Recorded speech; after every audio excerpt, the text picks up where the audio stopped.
Time now for Homeschooled as we welcome in John Jastrzemski and John Harper. And to say a lot to unpack from this one would be an understatement. But Harp, let's go back to the bottom of the eighth. Mets up 11-8 with 2 on. What's your take on Buck leaving Drew Smith in there to face Jock Peterson?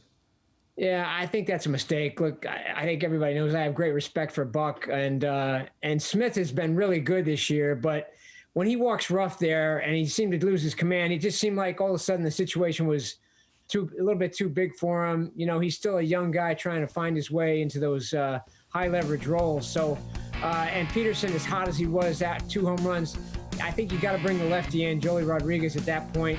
I know Buck said maybe Kepler goes to Longoria, right-handed hitter at that point, but as hot as Peterson was, I'd have to see that to believe it. So I think that's a bit of a mistake, but you got to make those decisions sometimes, and you got to trust that you got the right matchups. Look, Buck, I think, has a lot of faith in Smith, but I think that was the wrong call at that time.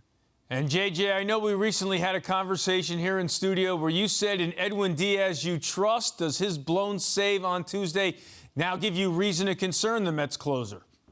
No, not necessarily, Eamon. Look, you're going to have these sort of blips on the radar throughout the course of the regular season. And look around baseball. It's not like there are a bunch of closers lighting the world on fire. Look, Edwin Diaz is a guy, because of what he did in 2019 and what he did in 2020, there are going to be plenty of Met fans who are just not going to believe in him, and they're not going to trust him until he's closing out big games against the Dodgers and the Braves. And we're talking about September saves, and we're talking about October saves.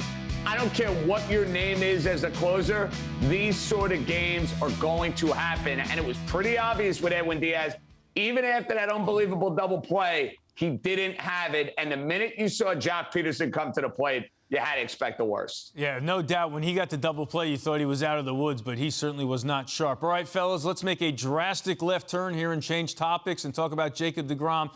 Several reports about the 2-time Cy Young Award winner. He's moved his rehab to New York, and his return could now happen in late June. Harp, how best case scenario does that sound to you?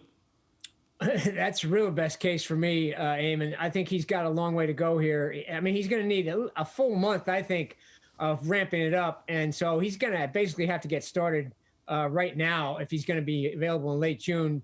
I think they're going to go easy with him. I think they're going to kind of let him ease into this thing. And, you know, he's going to need rehab starts, basically a full spring training, so maybe even more than a month. At this point, why would you rush him? You know, they got a big lead in division.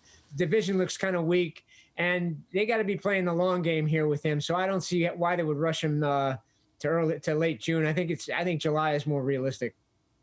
Hawk, totally agree. Sounds like super best case scenario. And look, even with the absence of Jacob deGrom and Max Scherzer, look at where the Mets are in the National League East. And you nailed it. You're thinking about September and October innings for Jake. So I am not accelerating anything here. I want him to have that full spring training. I want him to build up that pitch count. I think early July is best case scenario. I'm still going to be very, very surprised, fellas, if we see Jacob deGrom on a mound in late June in the big leagues for the New York Mets.